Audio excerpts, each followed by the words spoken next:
Buenas tardes, de nuevo con ustedes, programa Calle Libertad, y se va acercando la Semana Santa y tenemos con nosotros una persona conocida de ustedes, amiga de la casa, que hoy precisamente a la hora que se va a grabar este programa, seguramente no cuando se vaya a emitir, pero hoy va a dar una conferencia respecto a la Semana Santa, que ahora vamos a comentar, y mañana también otra sobre la mujer y la Semana Santa. Entonces, bueno, Antonio, pues te agradezco que hayas venido una vez más, ¿no? Rafael, como siempre. Bueno, Antonio, vamos a hablar entonces, esta conferencia me parece muy interesante. Resulta que hay una serie de imágenes que por las razones que tú vas a decir ahora, están en nuestros templos, pero no procesionan, no salen en Semana Santa. Claro. Dinos un poco de eso. Esta idea surge, Rafael, porque yo tengo mucha relación, mucho contacto con el Colegio de Enfermería de Cádiz, sí, que a simple vista, por el gremio que representa, no se le adjudica en principio interés por temas artísticos, sí, pero curiosamente sí. Es un colegio profesional que tiene muchas inquietudes culturales de todo tipo y cuentan conmigo para muchas cosas a lo largo del año. Entonces, como estamos ya en puerta de casi la Semana Santa, dentro de 2 semanas más o menos, pues me dijeron: Antonio, ¿por qué no nos das una conferencia sobre temas de arte y Semana Santa? Yo, como licenciado en arte por la Facultad de Sevilla y tal, me llaman para que explique escultura, imaginería, todo ese tipo de historias, ¿no? Sí. Cuando llega la Semana Santa. Sí. Entonces, a mí se me ocurrió darle un sesgo. Yo ya he hablado hacia ello varias veces, he dado varias conferencias con ellos ya. Entonces, por darle un sesgo original, se me ocurrió que se habla mucho de la Semana Santa como tal y de las imágenes que la comportan, pero yo me he montado una Semana Santa alternativa, Rafael, la que no sale. Claro. Entonces, como Cádiz tiene tanto patrimonio artístico desconocido para el gran público y solo conocido por los especialistas, que si lo han estudiado y lo pueden ¿Has elegido ese tema? Me parece entonces muy digo, bueno, me voy a montar una Semana Santa alternativa con imágenes y esculturas. Hay un cuadro de Goya que te comentaré ahora, de escultura sobre todo, que represente evidentemente la pasión y muerte de Jesucristo, pero que no procesiona. O ha procesionado en su momento y ahora ya no. No, porque pertenece a una cofradía que se extinguió en el siglo XIX. Bueno, Antonio, es más el patrimonio que desfila que el patrimonio, me estoy refiriendo a figuras importantes, no pequeñas figuras, que queda en los templos. No, es menos. O sea, es más lo que hay dentro de los templos que lo que sale. Incluso una vez que yo monté el PowerPoint con las diapositivas, yo fui haciendo fotos por las iglesias, catalogando las imágenes y tal, y me di cuenta que en general es una calidad extraordinaria. Todo el siglo XVII, XVIII, XIX, muy poco, cosas de la Santa Cueva, que es impresionante. La Santa Cueva es una maravilla absoluta, con escultura, un Jesús caído con la cruz a cuesta, que es una verdadera maravilla, el conjunto incluso de las 7 palabras, del Cristo muerto, con la Magdalena, San Juan, de Gandulfo, del siglo XVIII. Coméntame un poco eso, porque yo creo que la Santa Cueva es uno de los templos, no sé, la Santa Cueva, desde luego, por descubrir, ¿no? En el Gaditano lo sabe, pero debería de haber una cola. Eso lo he pensado yo siempre cada vez que paso por la calle Rosario, Rafael, que digo yo que esto es uno de los grandes ombligos de la ciudad, de la Santa Cueva. Absolutamente. Es un templo originalísimo, idea del Marqués de Valdeíñigo en exclusiva, y un grupo de devotos ilustrados un poco. Él hace la iglesia del Rosario, él está en la iglesia del Rosario, pero accidentalmente se descubre un poco lo que pasó con lo de El Pájaro Azul, ¿no? Que accidentalmente se descubre que hay un sótano ahí, y él hace con eso una capilla muy especial para un grupo de religiosos muy selectos que no forman parte de la población. Estamos hablando del siglo XVIII, de la Ilustración, del siglo de las luces, de los jesuitas. Es una cosa muy especial. Vamos a aconsejar a los gaditanos que no lo conozcan todavía, que vayan, porque se van a impresionar. Claro, ¿no? y sobre todo que es uno de los edificios impresionantes, y es curioso, yo no sé si en los hoteles y tal no los recomiendan, porque es que nunca hay una cola allí de gente. Es verdad. Que tú pasas por la calle Rosario y dices... Es verdad que va gente, porque yo llevo alumnos míos de patrimonio y amigos que vienen de fuera, Antonio. Ahora cada vez más. Y siempre hay gente, ¿no? Pero no es como en un museo. Tú vas al Museo del Prado y hay una cola de 1 hora o 3/4 de hora por entrar. Antes has hablado de pasada sobre Goya. Sí. Bueno, lo he relacionado, claro, con la Santa Cueva, por los frescos. Por supuesto. Pero, ¿querías decirme algo, digamos, extra? Sí, porque a la hora de confeccionar la conferencia, claro, hay elementos de la Pasión de Cristo que no aparecen. Por ejemplo, no hay una oración en el huerto que no salga. Entonces no hay una Santa Cena que no salga, la única Santa Cena que hay es la que sale. Entonces, para ilustrar el pasaje, que a mí me parece que se quedaba vacío una Semana Santa sin la Santa Cena, que es donde empieza todo, pues elegí el único cuadro que voy a explicar hoy. El resto son todos esculturas, pero el único cuadro del que voy a hablar es la Santa Cena de Goya. Hombre. Que es muy original en su género, muy original en su género. Están en el suelo sentados. Está en el suelo tirado a la romana. A la manera romana. En divanes. Él hace una pintura, fíjate, yo creo que él es el primer autor que se distancia de la Santa Cena de Leonardo. Sí. Leonardo da Vinci crea un arquetipo con la Santa Cena que hace... Que repite todo el mundo más. Claro, claro. En el convento de Santa María de la Gracia, en Milán, él le encargan una Santa Cena, los frailes dominicos de allí, y él hace la mesa, los discípulos en grupos, en tres. Él representa el momento, Leonardo no representa el momento de la Santa Cena, o sea, el momento de la Eucaristía como tal, sino el momento en el que Jesús dice, uno de vosotros me va a traicionar, y se crea ese movimiento de apóstoles, de a ver quién es, tal y cual. Ese momento dramático, Leonardo busca ese momento, digamos, dramático, y los artistas lo tuvieron como un modelo, como un canon, y se representó, y Goya, sin embargo, rompe con esa tradición. Goya hace un ágape romano, una mesa baja, a ras de suelo, utiliza un estrado de piedra, que yo creo que tiene un elemento simbólico, porque tú ten en cuenta que los que están ahí son los que van a formar la futura Iglesia católica. Sí. Él como cabeza y los 12 apóstoles, con lo cual Goya mete un estrado de piedra que da la sensación como de basamento. Sí. Después la mesa es una mesa el típico triclinio romano, el cáliz no es un cáliz de oro, un cáliz metálico, sino que es un cáliz como de tierra sigilata romana, ¿no? De un ánfora gregoide un poco, con lo cual los discípulos están tirados en el suelo, no están sentados, forman un círculo cerrado, sí, que Leonardo los pone todos mirando de frente. Sí, entonces, como es un lienzo, ¿verdad, Antonio? No, son lunetos, son lienzos de medio punto. De medio punto, que no es fresco. No. Son lienzos de medio punto, y él los pintó en Madrid. Siempre ha sido la leyenda urbana de que Goya lo pinta en Cádiz. ¿Y no? No, Goya no lo pinta en Cádiz, eso lo pinta él en Madrid, porque Goya en Cádiz está enfermo, básicamente. Enfermo. Goya, con su amigo Sebastián Martínez, un personaje todavía por estudiar, que da una tesis doctoral sobre ese hombre. El gran economista, el gran... A ti que te gusta mucho el mundo de la economía, Sebastián Martínez. ¿no? Yo lo vi, me parece que fue en Nueva York, tiene el cuadro. El retrato de Sebastián Martínez. Que eso está en Nueva York porque ha salido de Cádiz, Rafael. Ahí estamos con la dejadez del pueblo gaditano. ¿Por qué sale? ¿Por qué sale? Pues porque su familia lo vendería, como pasa siempre cuando muere.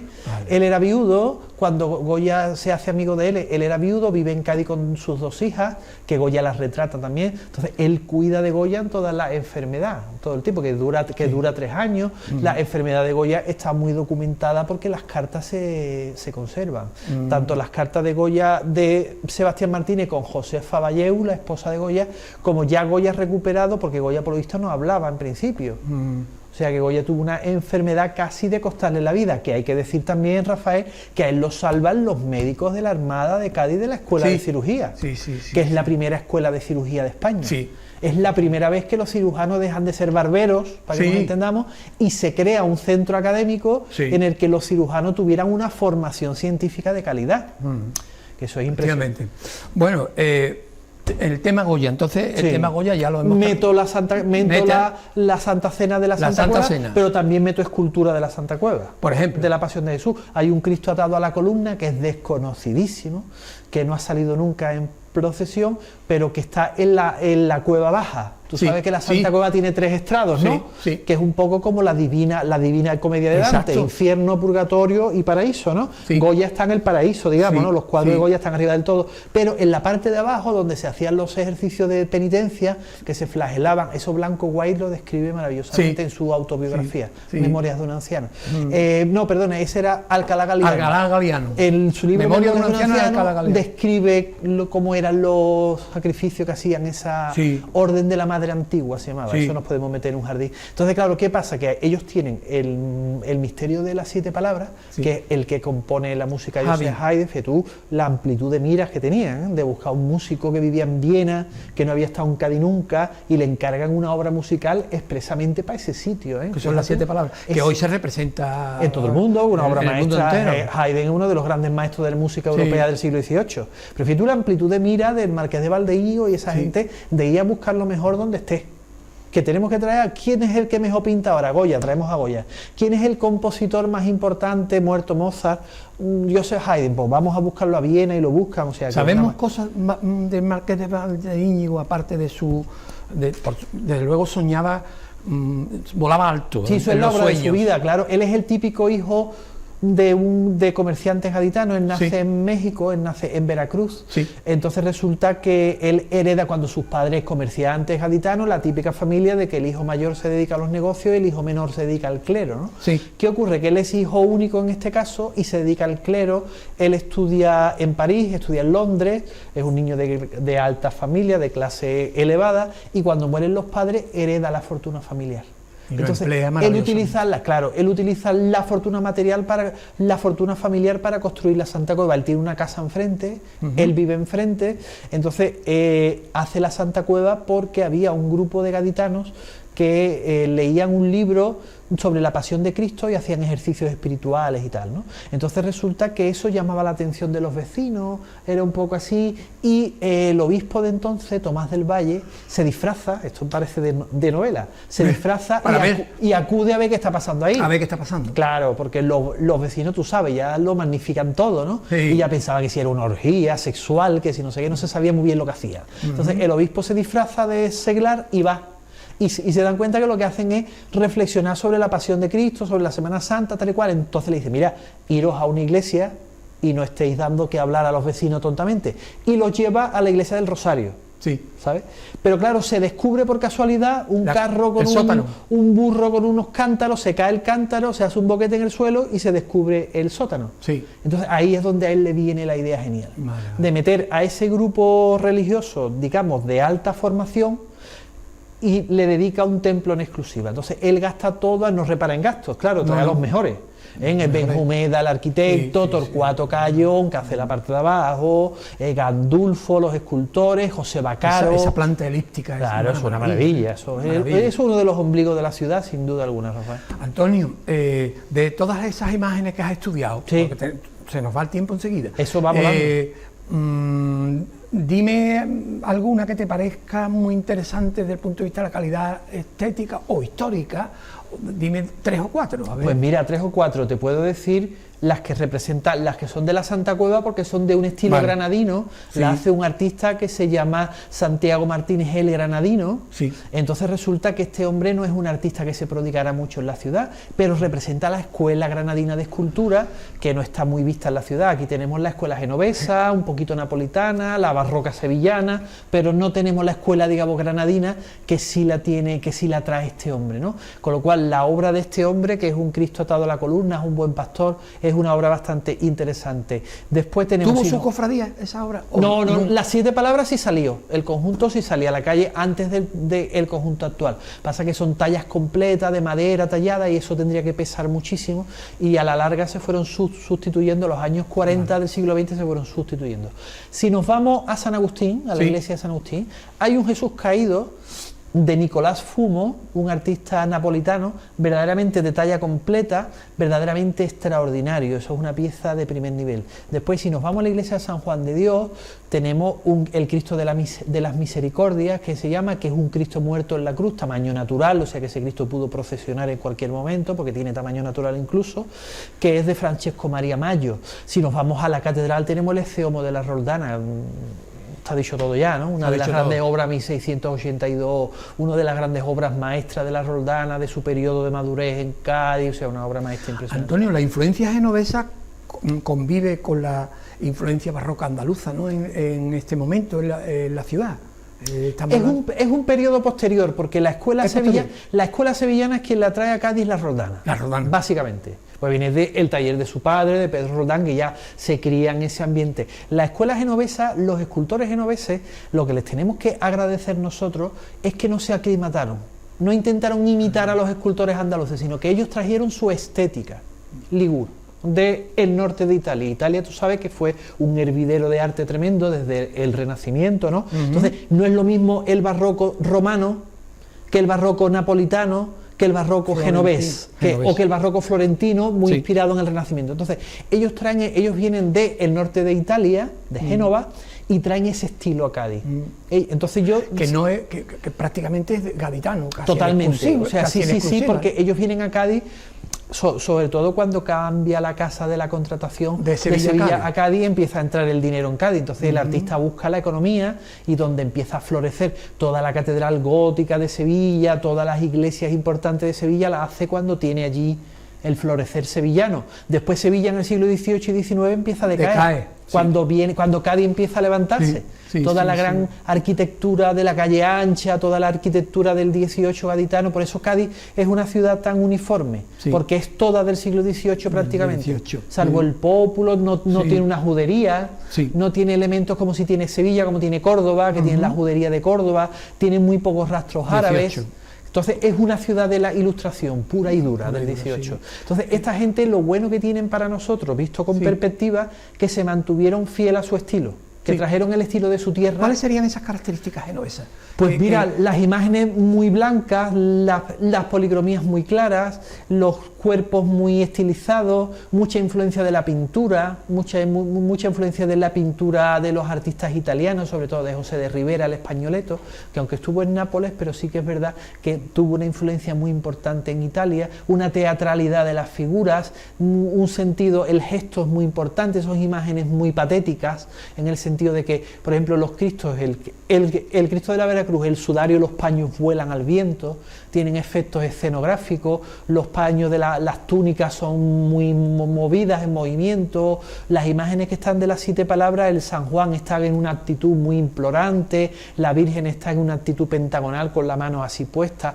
tiene una cierta teatralidad. Tú sabes que el pueblo italiano es más exagerado que el nuestro, el barroco de Zurbarán y todo eso es muy místico, muy elevado, Martínez Montañés, ¿no? Es muy elitista, muy gregoide, muy tendencia a lo griego. Sin embargo, los italianos tienen la ópera italiana, la música italiana es muy teatral, exagerada. Claro, es muy teatral, ¿no? Fíjate la diferencia de la música de Tomás Luis de Victoria española con la música italiana, ¿no? Si quisiéramos hacer pedagogía, contrasta tú todo lo que has dicho con la influencia genovesa con el barroco andaluz. ¿Cómo caracterizaríamos el barroco andaluz? Hombre, el barroco andaluz lo que pasa que viene del Renacimiento italiano, que es lo que llega en Sevilla. Quien inventa el barroco andaluz, entre comillas, es Pietro Torrigiano. Cuando llega a Sevilla y hace el San Jerónimo penitente, que está en el Museo de Bellas Artes de Sevilla, ahí es donde empieza la escuela de imaginería. Después tenemos elementos castellanos, porque tú ten en cuenta que es que Sevilla no se entiende sin la catedral. La catedral es la gran obra artística del siglo XV, XVI, más bien XV, XIV, XV más bien. Entonces, ¿qué ocurre? 15 principios del 16. Entonces vienen artistas de todo el mundo, incluso de países extranjeros. Lorenzo Mercadante de Bretaña, que hace las esculturas de la Puerta de Palos, de la Puerta del Príncipe, las esculturas en barro que están en la fachada, eso genera una influencia. Después llegan de Ávila, llega Jerónimo Hernández, que mete la escuela castellana, o sea, Sevilla es un crisol. Fagamos, ¿cómo era aquello que escribieron? Fagamos una obra que nos tomen por locos, ¿no? Venideros nos tomen por locos. El retablo mayor de Pierre Dancart, que es un artista borgoñón. O sea, que decir que Sevilla no se entiende, o sea, lo que nosotros llamamos como barroco sevillano es un gazpacho de muchos ingredientes. ¿Sabes? Sí. El siglo XVII es el punto final, pero el siglo XVII parte, porque Martínez Montañés, que es el que inicia un poco la saga en la primera mitad del siglo, tiene mucha influencia del Renacimiento italiano, tiene mucha influencia de la escultura romana que ven itálica en Santi Ponce. O sea, las ruinas romanas de Santi Ponce crean una influencia muy importante en los escultores, el gusto por lo grecolatino. ¿Por qué? Porque esas ruinas estaban ahí dejadas de la mano de Dios y los escultores iban, dibujaban, miraban. O sea que eso es muy importante. Martínez Montañés hace el retablo de San Isidoro del Campo de Santi Ponce y visita las ruinas de Itálica. Acuérdate del poema ese de Rodrigo Caro. O sea, que en los círculos intelectuales sevillanos los romanos tienen mucha importancia. Martínez Montañés, es que se me viene enseguida que durante muchos años, cuando yo era jovencito, se le atribuía el Cristo, nuestro gran Cristo de la Buena Muerte. Sí. ¿Verdad? Sí. Pero Ese Cristo se le ha atribuido a todo el mundo. A todo el mundo, a todo el mundo importante, claro. sobre todo a José de Arce, a Alonso Martínez, sí. a los italianos, a Alessandro Algardi. Sí. O sea que es un Cristo que no se puede encajar con nada. O sea, cuando se le atribuye a todo el mundo es que no sabemos de quién es. Es un OPARS, es un OVNI, es un objeto volante no identificado, porque no es la escuela sevillana, no es la escuela andaluza tampoco, no es la escuela de Montañés. El Cristo lo tenemos documentado en 1648, Montañés muere de peste en 1649 con una edad muy avanzada, no tiene nada que ver con su estética, es una estética más del barroco romano, de la pintura de Rubens, el Cristo corpulento, musculado, esa policromía mediterránea, morena, la cabeza para un lado, las rodillas para otro lado, cosa que no lo hace Montañés, que es la verticalidad del triángulo griego, ¿no? Con lo cual es una imagen italiana, sin duda. Italiana. Sí, lo que no sabemos es el autor y yo creo que no lo vamos a saber porque los agustinos no tienen en el archivo el nombre del autor, sino tienen el precio. Eso es lo que te iba a decir, que en cierta ocasión me comentaste que el precio sí se sabía y era desorbitado. El precio era muy desorbitado porque sabemos por contrato lo que cobraban los escultores andaluces. Tú ten en cuenta que a Martínez Montañés se le llamaba el dios de la madera, o sea, quiere decir que era el papa de la escultura española y el Cristo de la Buena Muerte costó alrededor de 50 veces más que una escultura de Montañés, con lo cual estamos hablando de un artista que se reconoce que tiene otra cotización, sí, que tiene un estilo distinto a la escuela española y que los agustinos saben quién es y le pagan ese dinero. Sí. Que eso es importante, porque yo puedo pedir a un cliente la luna, pero otra cosa es que el cliente me lo paga. Claro. Si los agustinos hacen ese desembolso tremendo, es porque saben que es un primer espada, que es un artista de primerísima calidad. Antonio, me están ya avisando y no quiero... Hay que ver cómo pasa todo rápido. Esto es impresionante. No quiero que te vayas sin que me hables un poco de la conferencia que vas a dar mañana. De la presencia... femenina. Sí, mañana mañana se celebra el Día Internacional de la Mujer. Entonces el CPA de la Barriada de la Paz me dijo: Antonio, ¿por qué no nos hablas de mujeres artistas?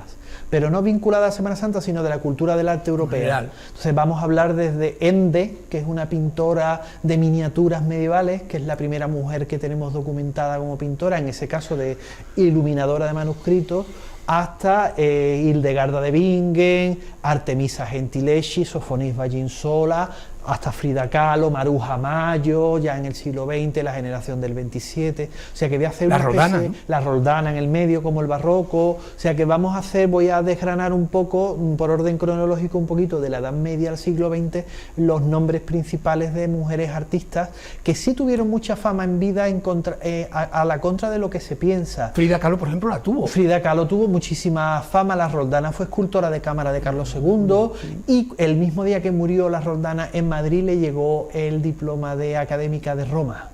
Fíjate, es la primera mujer que ingresó en la Academia de San Lucas, Academia de Mérito, académica de mérito, y la pobre no lo pudo disfrutar porque murió el mismo día que llegó a Madrid el diploma de Roma, como que la reconocía, que se hubiera cambiado su vida, porque la Roldana pasó en Madrid muchas estrecheces, porque la corona española ya estaba en bancarrota, los encargos tardaban mucho en pagárselo, pero que la Academia de San Lucas de Roma, que había hecho académico de mérito a Diego Velázquez cuando fue en el segundo viaje, reconociera a la Roldana como académica de mérito, eso, si hubiera vivido más años, hubiera tenido ya una carrera más internacional. Claro. Hubiera despegado como una artista internacional. Digamos que murió la pobre antes de tiempo. Sí. No llegó a conocer ese mérito. Bueno, de todo eso mañana, hoy en la Semana Santa que no se ve, la Semana Santa que no sale. La idea es muy poética, la idea de que mientras que toda la ciudad o parte de la ciudad está volcada en la Semana Santa que sale, puertas adentro hay una Semana Santa subterránea, que es la que yo he querido poner el foco. Estupendo. Pues Antonio, nada, muchísimas gracias. Muchísimas gracias a ti por acordarte de mí. Súper ameno y súper didáctico todo. Muchas gracias. A ustedes, pues muchísimas gracias por estar ahí. Hasta el próximo programa.